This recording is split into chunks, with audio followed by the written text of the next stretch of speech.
We are going to hear from the most important people in our ecosystem, the viewers, the listeners, the audience. If it weren't for you, there would be no show. I would probably still own a microphone, but I wouldn't be able to do anything interesting with it. That's for damn sure. We take calls via Discord at davidpakman.com/Discord. The waiting lobby is where you go if you want to chat with me. And let's see the degree of technical problems that will plague us today. I want to start here with Alex from Baltimore. Alex from Baltimore, welcome. What is on your mind today? Hey, David, can you hear me? Yes, I can. All righty. So, first question I've been meaning to ask you. Anyone who listens to your live calls and live streams knows you're very particular about your bagels. So as someone who's a little more bagel illiterate, for lack of a better term, what makes a David Pakman approved bagel? Well, you need the right ratio of crunchy on the outside and pillowy soft on the inside. It's almost an ethereal thing that's beyond description. You just need to bite into it and you know right away.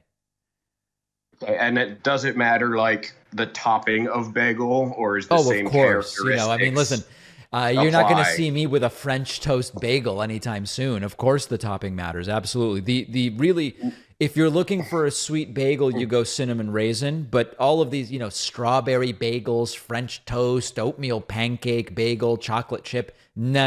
It's not for me. I'm a purist. I agree. Savory bagels are better than sweet bagels, I would say. I would say so. Okay. All right. Real question. So this is based off of a book I read recently.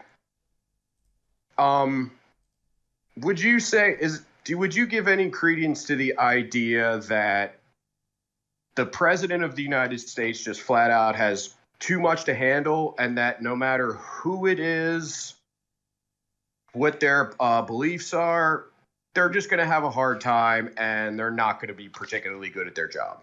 No, I don't agree with that. I mean, I think there's sort of two different questions here. There's the question of, does the president of the United States have too many responsibilities in terms of delegation?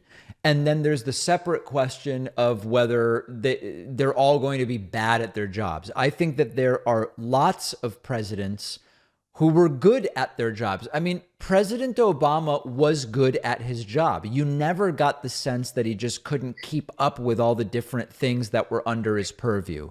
I think the more interesting question, or maybe the more accurate assessment that could be made, is there simply need to be significantly more diplomats, because as we know, a lot of these issues, they touch the presidency, but then the details are sort of handled by the diplomatic corps.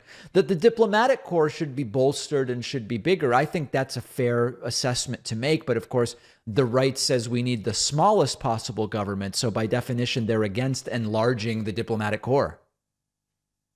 Gotcha. And the book is The Hardest Job in the World by John Dickerson, who's on CBS, actually. Yeah. It was actually an interesting book. That wasn't his only point. It was also like a mini history of the presidency and how even like mundane responsibilities like evolved and kind of pile up on their day to day and make the job a little harder. Another slight thing he said was how the president also has to be a great campaigner and great at governing. True. And that a lot of people aren't necessarily the best at doing both. Like, I'm sure there's a bunch of senators who would be great presidents. I think of Amy Klobuchar or an Elizabeth Warren, but who on the stump just don't seem to impress anybody. So, but they would be great once they got in the chair. I would go even further. I completely agree. There's people who would never even run because the idea of the political campaign is so off-putting to them, who would still be really good presidents if they somehow ended up in that position. So I absolutely agree with that. Yeah, and that was just a good point, I thought. All right, well, that's all I had. I will talk to you next time. All right, thank you very much for the call. I appreciate it.